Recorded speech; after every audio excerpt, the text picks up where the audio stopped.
오늘 주시는 하나님의 말씀 함께 봉독하겠습니다. 로마서 8장 10절로 11절이 되겠습니다. 우리 다 함께 합독하도록 하겠습니다. 시작. 또 그리스도께서 너희 안에 계시면 몸은 죄로 말미암아 죽은 것이나 영은 의로 말미암아 살아있는 것이니라. 예수를 죽은 자 가운데서 살리신 이의 영이 너희 안에 거하시면 그리스도 예수를 죽은 자 가운데서 살리신 이가 너희 안에 거하시는 그의 영으로 말미암아 너희 죽을 몸도 살리시리라. 아멘. 오늘 우리가 생각하고자 하는 핵심 내용은 10절에 등장하는 의라고 하는 이 단어입니다. 의. 우리가 로마서를 공부하면서 자주 접하게 되었던 단어이죠. 여러 차례 제가 설명한 바가 있는데 오늘은 이 부분을 이제 8장의 맥락에서 좀 더 깊이 고찰해 보고자 합니다. 여기에 의로 번역된 그 디카이오수네라는 이 단어는 이 righteousness라는 뜻이죠. 그러니까 옳음이라는 그런 의미를 가지고 있습니다. 그런데 이 성경에서의 이 의라고 하는 단어는 그 하나님의 의를 의미하는 거예요. 그래서 디카이오수네 테우, 하나님의 오르심을 의미합니다. 그리고 그 하나님과의 관계 하에서 그의 오름이 이제 우리의 오름이 된다는 것이죠. 그것이 우리 편에서 보면 이제 justify, 그러니까 justification, 우리가 의로워지는 거죠. 그러니까 내가 의로워서 의로워지는 것이 아니라 그 하나님의 오름이 우리에게 그렇게 로기조마이 여겨진다라고 제가 계속 강조를 했었죠. 이것이 그런 구도라는 것입니다. 그런데 의만이 아니라 이를테면 뭐 선, 거룩, 사랑 같은 개념도 마찬가지예요.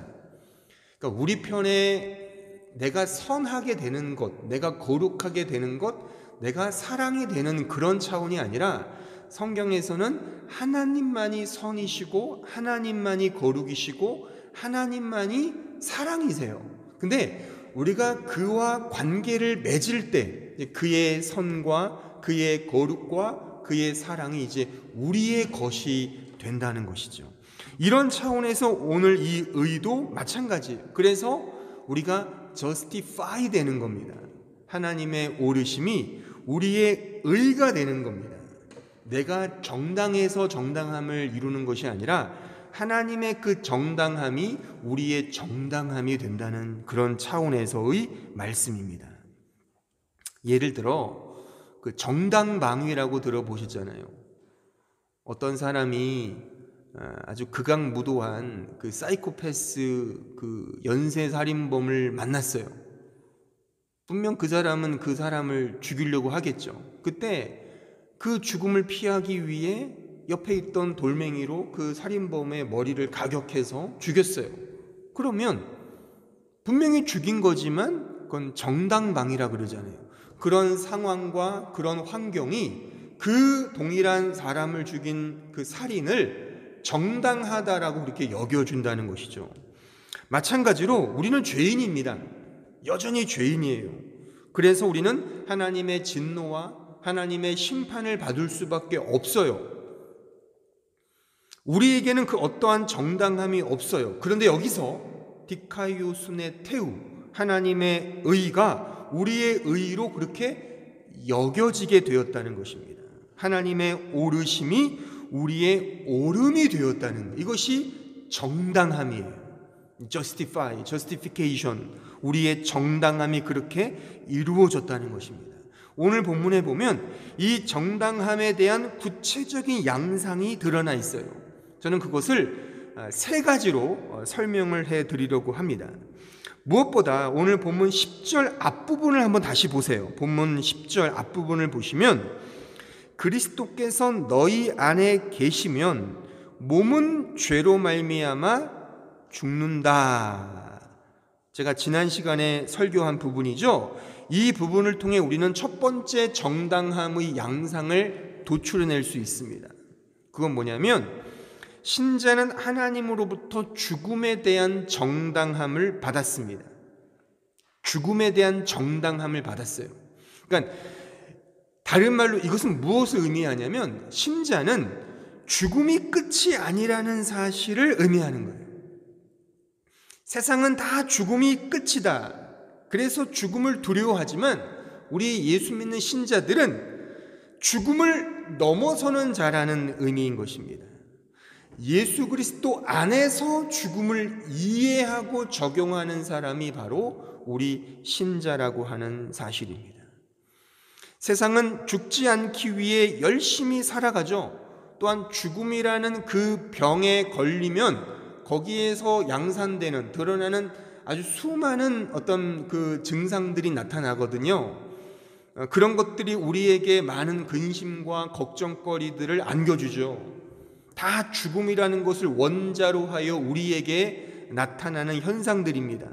가지지 못한 것의 두려움, 세상에 뒤처질 것에 대한 두려움, 질병과 전쟁과 기근과 많은 재난과 사고 등에 대한 두려움, 타인과의 관계 속에서의 두려움, 이런 많은 두려움들이 우리에겐 있어요. 근데 그 두려움의 핵심은 죽음이죠. 그러나 신자는 그 죽음을 넘어선 자입니다. 왜요? 오늘 말씀 읽었잖아요. 예수 그리스도가 우리 안에 거하시면 우리 몸은 죽는데요. 그러니까 이 죽음은 다른 죽음이죠. 세상 사람들이 두려워하는 그 죽음이 아니라 예수 그리스도 안에서 죽음을 이해하고 적용한 그런 죽음이라는 것입니다. 또한 그 죽음으로부터 나타나는 무수히 많은 세상적인 것들에 대해서도 이제 우리는 말하자면 두려워하지 않는 존재가 되었다는 것이죠. 그래서 뭐 죽으면 죽으리라?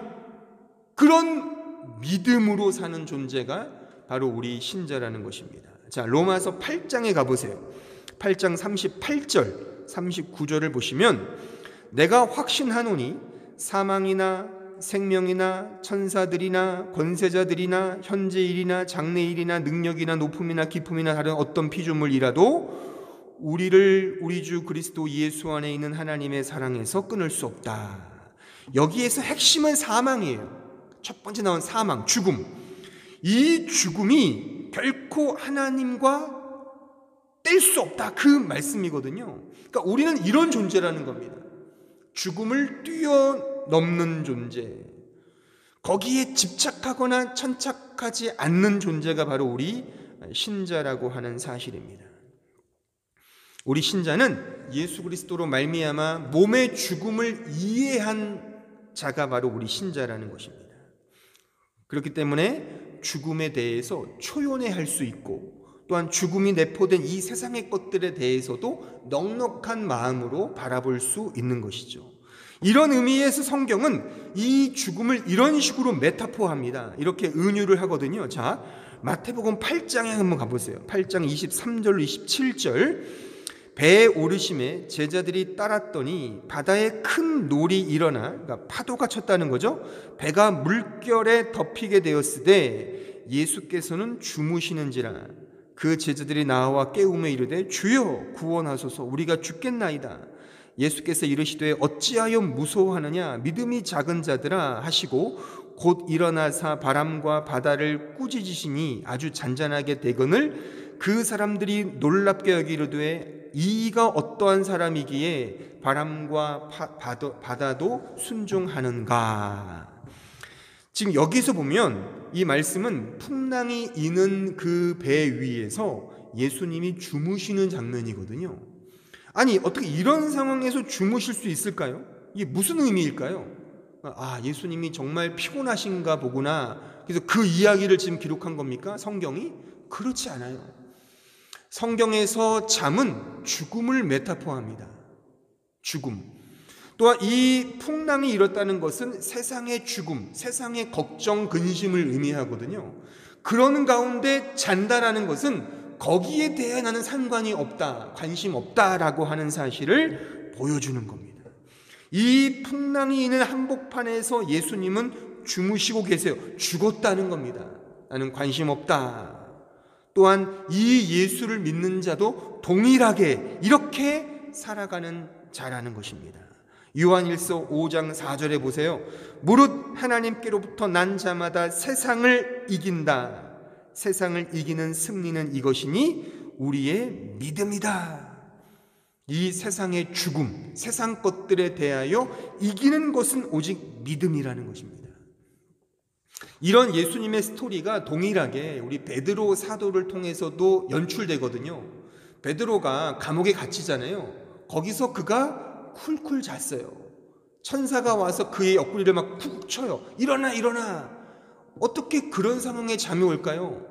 무엇을 메타포하냐면 그런 가운데서도 잘 수 있다는 것은 나는 이 세상 것에 상관없어 라고 하는 사실을 보여주고 있다는 사실입니다. 그래서 이런 말씀이 있죠. 시편 127편 2절에 가보세요. 너희가 일찍이 일어나고 늦게 누우며 수고의 떡을 먹음이 헛되도다. 그러므로 여호와께서 그의 사랑하시는 자에게는 잠을 주시는도다. 게으름을 조장하거나 늦게까지 자지, 그거를 말하는 게 아니에요. 이것은 지금 이 맥락에서 이 세상의 것에 대해 나는 이미 죽었다, 관심 없다, 그것을 지금 우회적으로 메타포하면서 성경이 설명해 주는 것입니다. 세상적인 것, 세상에 대한 죽음, 관심 없음을 의미한다는 것입니다. 현대인들을 한번 잘 생각해 보세요. 여러분들 스스로를 한번 보세요. 우리가 막 불면증에 시달리고 막 잠을 이루지 못하는 이유가 뭡니까? 걱정과 근심이 있을 때 막 심장이 벌렁벌렁 뛰거든요. 그때 잠이 안 와요. 어떻게 먹고 살지? 그럴 때. 나는 앞으로 어떻게 살지? 그럴 때. 물론 그것이 없다는 것은 인간이 아니겠죠. 하지만 제가 오늘 말하고자 하는 이 신자의 정당함은 뭐냐면 이 믿음이, 이 죽음을 넘어선 믿음이 우리 신자에게 있다는 겁니다. 왜요? 예수가 우리 안에 있으니까. 그러니까 하나님이 잠을 주신다는 거예요. 이 모든 세상에 대하여 초연하고 진정한 하나님만이 주시는 평안함을 누릴 수 있는 이 복이 우리 신자 안에 있다는 것입니다. 이것 신자의 정당함이라는 것입니다. 요한복음 16장 33절에 보세요. 이것을 너희에게 이르는 것은 너희로 내 안에서, 보세요, 내 안에서 평안을 누리게 하려 함이라. 세상에서는 너희가 환난을 당하나 담대하라. 왜요? 내가 세상을 이겼다. 이 예수를 믿잖아요, 우리가. 그러니까 우리가 여전히 세상에서는 환난을 당하고 근심 걱정이 많지만 예수 때문에 진정한 평안과 감사와 기쁨을 누릴 수 있다는 것입니다. 이것이 신자의 믿음, 정당함이라고 하는 사실입니다. 또 하나의 신자의 정당함은 10절 하반절, 오늘 본문 10절 하반절과 11절 전체가 대변해주고 있습니다. 자, 10절 하반절에 이런 말씀이 있죠. 이 영은 신자의 영을 말해요. 신자의 영혼, 우리의 영혼이에요. 우리의 영혼은 의, 즉 하나님의 의죠. 그리스도의 의로 말미암아 살아난다. 하나님의 의로 살아남, 부활, 영생을 말하고 있는 겁니다. 이 사실을 11절 전체가 대변해줘요. 자, 11절 전체를 다시 한번 읽어보겠습니다. 예수를 죽은 자 가운데서 살리신 이의 영이 너희 안에 거하면 그리스도 예수를 죽은 자 가운데서 살리신 이가 너희 안에 거하시는 그의 영으로 말미암아 너희 죽을 몸도 살린다. 여기에 살린다란 동사가 미래형입니다. 즉 이것은 우리의 소망을 의미하는 거예요. 우리가 믿음, 이 세상에 대한 죽음에 대한 정당함을 우리는 가졌어요. 신자라면. 이제 우리 신자는 앞으로 있을 그 영생, 우리의 몸의 부활, 이것을 소망 중에 바라볼 수 있다는 것입니다. 이 소망이 신자의 정당함인 것입니다. 자, 고린도전서 15장 51절에 가보세요.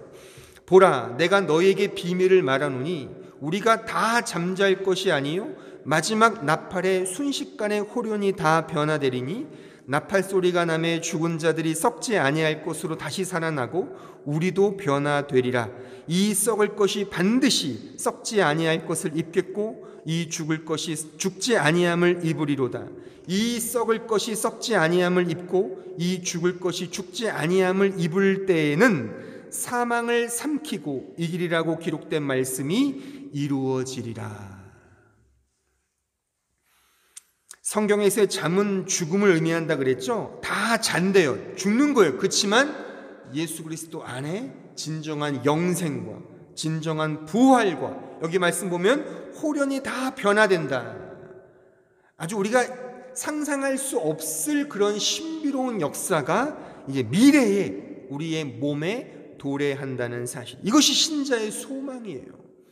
신자의 소망. 그러니까 신자에게는 이런 소망의 정당함이 있는 것입니다. 이 세상이 전부가 아니요, 끝이 아니요, 그 너머에 영원한 하나님의 나라가 있음을 소망하는 자가 바로 신자입니다. 그래서 고린도후서 4장 16절에 가보세요. 지난주에 인용했던 말씀인데 다시 한번 인용해 보면, 그러므로 우리가 낙심하지 아니하노니 우리의 겉사람은 낡아지나 우리의 속사람은 날로 새로워지도다. 우리가 잠시 받는 환난에 경한 것이 지극히 크고 영원한 영광에 중한 것을 우리에게 이루게 함이니 우리가 주목하는 것은 보이는 것이 아니요 보이지 않는 것이니 보이는 것은 잠깐이요 보이지 않는 것은 영원하다. 이 소망입니다. 보이지 않는 것이 우리의 진정한 본질이라고 하는 말씀이죠.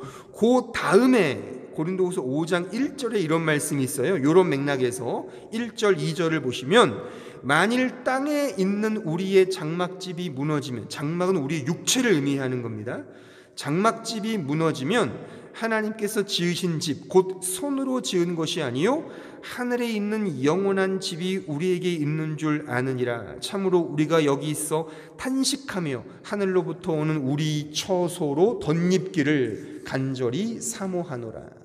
장막집, 텐트예요.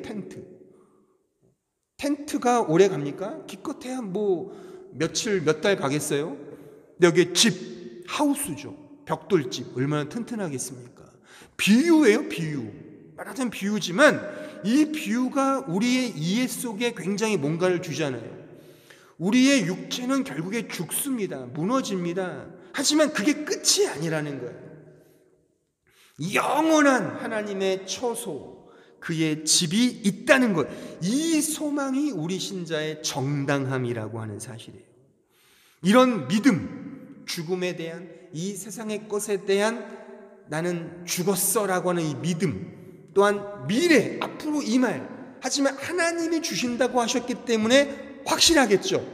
그 소망이 우리 신자의 정당함이라고 한다면, 이 세상에 우리가 사실 그 어떠한 걱정과 근심을 가진 채 살 수 있겠습니까? 물론 걱정과 근심이 있겠지만 그것보다 더 큰 게 있지 않습니까? 이 믿음과 소망이 있다는 사실이에요. 그리고 마지막 또 하나의 정당함이 신자에게 있습니다. 그것은 바로 사랑이에요. 사랑. 그러니까 신자가 믿음으로 죽음을 이기고 이 세상을 이깁니다. 신자는 소망으로 영원한 삶을 소원합니다. 그럼 더 나아가서 이런 믿음과 소망을 정당함으로 가진 신자의 현재의 삶은 바로 그 사랑이 그것을 정당화시켜주죠. 자, 베드로전서 1장 21절 23절에 보세요. 너희는 그를 죽은 자 가운데서 살리시고 영광을 주신 하나님을 그리스도로 말미암아 믿는 자니 너희 믿음과 소망이 하나님께 있게 하셨느니라. 자, 믿음과 소망이 있대 그래요. 자, 22절 보세요. 너희가 진리를 순종함으로 너희 영혼을 깨끗하게 하여 거짓이 없이 형제를 사랑하기에 이르렀으니 마음으로 뜨겁게 서로 사랑하라. 사랑이 그 다음에 나온단 말이에요. 그러니까 믿음과 소망의 정당함이 있을 때 신자의 또 다른 정당함이 현재형 속에서 바로 사랑으로 나타난다는 사실입니다. 23절 너희가 거듭난 것은 썩어질 씨로 된 것이 아니요 썩지 아니할 씨로 된 것이니 살아있고 항상 있는 하나님의 말씀으로 되었다. 정리하자면 믿음과 소망이 신자의 정당함이에요. 예수가 내 안에 있으면 이제 죽음 두렵지 않고 세상의 것 두렵지 않는 그런 믿음을 가진 자가 되었어요. 세상을 이기는 믿음이 우리 신자에게 있다는 것입니다. 동일하게 이제 죽음 너머에 있는, 그렇게 불안해하고 그렇게 무서워하는 죽음 너머에 있는 저 세계에 대해서도 우리는 이제 소망을 갖게 되는 거죠. 자, 그러면 그 죽음 너머에 대한 것, 죽음에 대한 믿음, 죽음 너머에 대한 소망, 믿음과 소망이 신자의 정당함이라면 거기서 배태되고 거기서 나타나는 게 뭐겠습니까? 틀림없이 넉넉하고 여유롭고 초연하고 아량 깊은 그 사랑의 마음이 흘러나오지 않겠습니까? 이게 기독교가 말하는 사랑의 실체예요. 그냥 인간적으로 사랑하자가 아니라 이런 믿음과 이런 소망 중에 나오는 게, 자연스럽게 흘러나오는 것이 바로 사랑인 것입니다. 아니요, 사랑일 수밖에 없겠죠. 왜요? 믿음이 있고 소망이 있는데 무엇에 아등바등 집착하겠습니까? 우리가 두렵기 때문에 세상에 집착하는 거잖아요. 그런데 이런 믿음과 소망이 있다면 넉넉한 마음이 생기겠죠. 뭘 쪼잔하게 싸워요, 이런 걸로 그냥 이해해 주겠죠. 왜요? 넉넉하니까. 믿음이 있고 소망이 있으니까 그 모든 것들에 대하여 초연한 마음이 들 수 있다는 것입니다. 그것이 기독교의 사랑인 것입니다. 예를 들어 제가 예전에도 이 비유를 한번 설교 때 말씀을 드렸는데, 여러분들이 만약에 어떤 좋아하는 그 축구팀이나 야구팀이 있다고 생각을 해보세요. 그런데 경기 중이에요. 근데 10대 0으로 지고 있어요. 얼마나 초조해요. 이겨야 되는데. 근데 그 경기가 재방송이에요. 하이라이트. 이미 이긴 걸 알아요. 이긴 걸 알고 그 방송을 보면 어떨까요? 물론 생중계의 그 긴장감은 떨어지겠지만 제가 그걸 말하는 게 아니에요. 비유니까. 이미 이긴 경기인데 9회 말까지 마지막 90분 종이 울리는 그때까지 10대 0이에요. 근데 경기는 이겼단 말이에요. 그거를 보고 있는 그 팬 입장에서는 어떨까요? 저 때 정말 초조했는데 이겼지. 좀 느긋하게 보지 않겠습니까? 물론 긴장감은 떨어지겠지만 제가 그걸 말하는 것이 아니라 굉장히 지나치게 막 초조해서 막 심장마비 들고 그런 일은 없지 않겠냐는 겁니다. 우리 인생이 이와 같다는 겁니다. 우리 인생이 우리가 여전히 죄인이기 때문에 늘 넘어지고 실패하고 죄를 지어요. 그래서 긴장감이 있는 거죠. 이렇게 살다가 죽으면 지옥 가는 거 아니야? 라는 의심이 들기도 해요. 신자이지만. 하지만 우리에게는 확보된 게 있잖아요. 그래, 예수가 내 안에 있다는 것은 이런 정당함이 나에게 있다는 거잖아. 나는 믿음이 있어. 내가 믿음을 잘 구현해서 믿음이 있는 것이 아니라 예수가 나에게 믿음을 주셨다네? 나를 그렇게 여겨주신다네? 나 같은 죄인이 마지막에 부활한대요. 영생으로. 소망이 있네?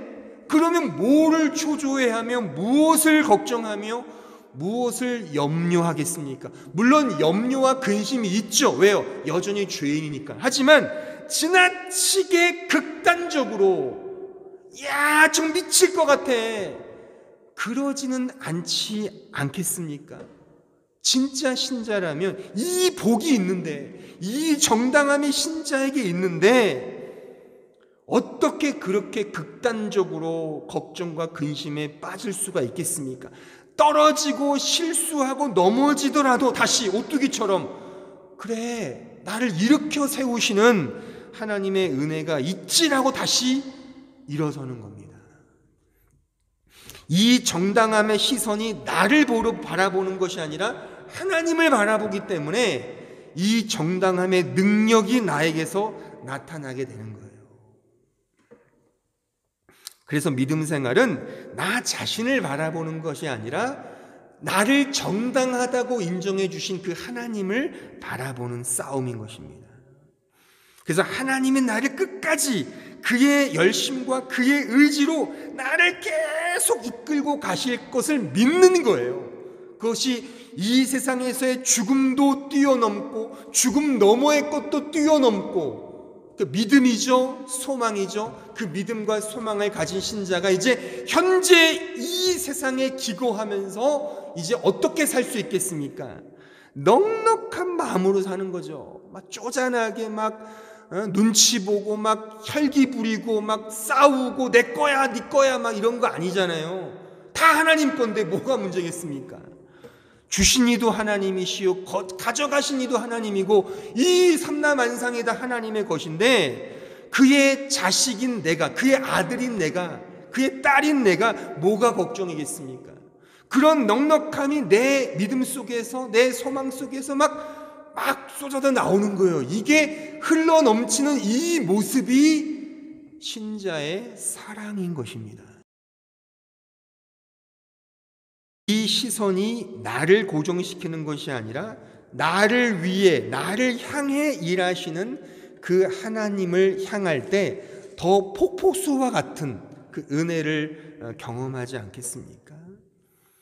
하나님은 이 세상의 모든 존재보다, 이 세상에 있는 모든 문제보다, 또한 내가 가진 모든 문제보다 더 크시고 더 높으시고 더 위대하시다는 사실을 우리는 꼭 기억을 해야 되는 겁니다.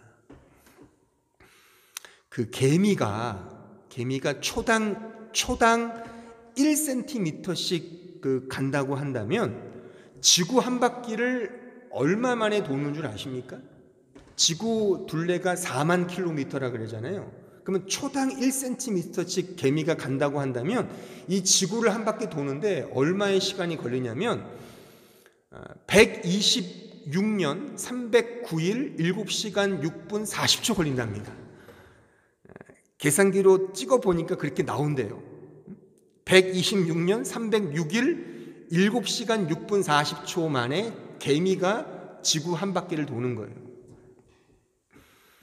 이에 비해 인간은 초고속 제트기를 타면 막 2.5나 3점대를 타면 거의 반나절이면 도는 거죠. 지구 한 바퀴를. 물론 항속 거리가 있기 때문에 이렇게 연료를 계속 이렇게 보급을 해야 되겠지만 어쨌든 하루도 안 돼서 지구를 도는 거예요, 인간이.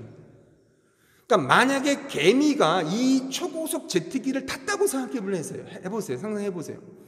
그러면 개미가 상상할 수 없을 정도의 속도로 도는 거예요. 와, 진짜 어마어마하게 빠르네.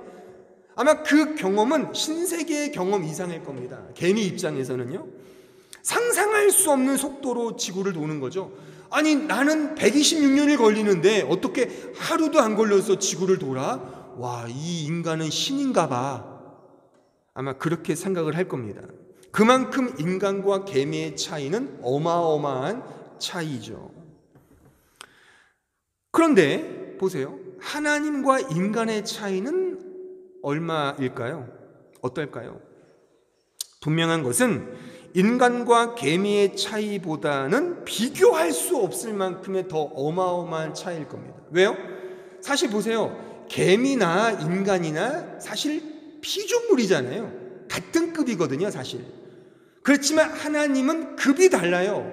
격이 달라요. 그는 창조주시고 우리는 피조물이에요. 그러니까 무한과 유한의 차이죠. 무한한 질적 차이가 하나님과 피조 세계에 있는 거 아닙니까? 그러니까 인간과 개미의 차이와는 상상할 수 없을 만큼의 더 큰 갭이 하나님과 인간 사이에는 존재한다는 사실입니다. 이 가정을 놓고 본다면, 만약 인간이 이런 창조주 하나님을 진짜 믿는다면 사실 모든 문제는 끝나는 거 아닙니까? 그래서 성경에서 가장 중요한 메시지를 꼽으라면 저는 성경 가장 먼저 등장하는, 불신자들도 대부분이 다 알고 있는 그 구절이라고 저는 꼽고 싶어요. 창세기 1장 1절 뭡니까? 태초에 하나님이 천지를 창조했다. 이 진리 하나를 진짜 믿으면 사실 게임은 끝나는 거예요. 다른 거 필요 없어요. 창조주, 그가 내가 바라보는 이 세상을 창조하신, 만드신, 나란 존재를 만드신 분이구나를 진짜 알면 사실 끝나는 거예요. 그가 나를 가만 놔두겠습니까? 그가 만드신 창조물을 그냥 이렇게 궁창에, 이렇게 시궁창에 놔두겠어요? 그냥 사랑해서 건져주시겠지. 이게 구원이잖아요. 그가 나를 영원히 살도록 해주신데 집도 절도 없게 하시겠어요? 그게 영생이죠. 천국이죠. 어떤 모습인지 모르겠으나 영원히 살 수 있는 어떤 집을 허락해 주지 않겠어요? 아니, 인간 부모도 자식 결혼할 때 뭐 전세니 뭐 집이니 뭐 해주잖아요. 한국 이 정서로는. 근데 아니, 이 천지를 창조한 하나님이 우리를 위해 그깟 하나 안 해주시겠습니까? 말이 안 되잖아요. 그러니까 이런 것들을 생각할 때 천지를 창조하신 하나님을 진짜 믿는다면 사실 이 땅에 살아가는 모든 문제가 사실 해결되는 겁니다. 인식론적으로는 그래요. 실제 피부로 와닿는 입장에서는 물론 여러 가지 케바케겠지만 이 믿음의 관점에서 보면, 이 정당함으로 본다면 우리의 문제는 많은 부분 절감된다는 사실입니다. 근데 제가 이렇게 설교하는 이유는 저를 포함하여 교회를 다니는 신자라고 하는 우리 대부분의 신자들이 사실 이 믿음을 행사를 못하는 거죠.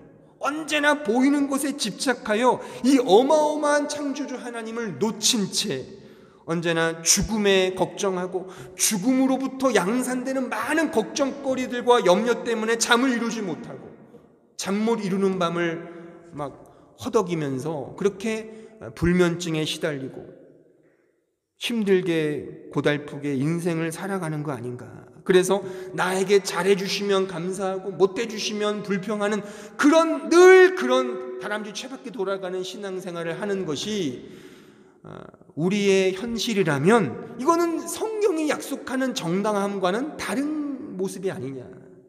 우리가 누려야 될 복은 그런 것들이 아니라는 거예요. 이 어마어마한 믿음, 어마어마한 소망, 사랑이 우리의 정당함이라면, 우리 신자 안에 있다면 이것을 우리가 누리고 행사하는 것이 정말 신자다운 멋진 모습이 아니냐라고 하는 제 오늘 설교의 역설인 것입니다. 끝으로 빌립보서 1장 20절, 21절에 가보십시오. 나의 간절한 기대와 소망을 따라 아무 일에든지 부끄럽지 아니하고 지금도 전과 같이 온전히 담대하여 살든지 죽든지 내 몸에서 그리스도가 존귀하게 되게 하려 하나니 이는 내게 사는 것이 그리스도니 죽는 것도 유익하다. 자, 이 말씀은 신자의 결기나 어떤 뭐 멋진, 나 이렇게 주님 위해 살 거야, 그런 뉘앙스로 볼 수도 있지만 그런 뉘앙스를 풍길 수 있는 근거가 뭐예요? 정말 예수가 나의 유익이니까.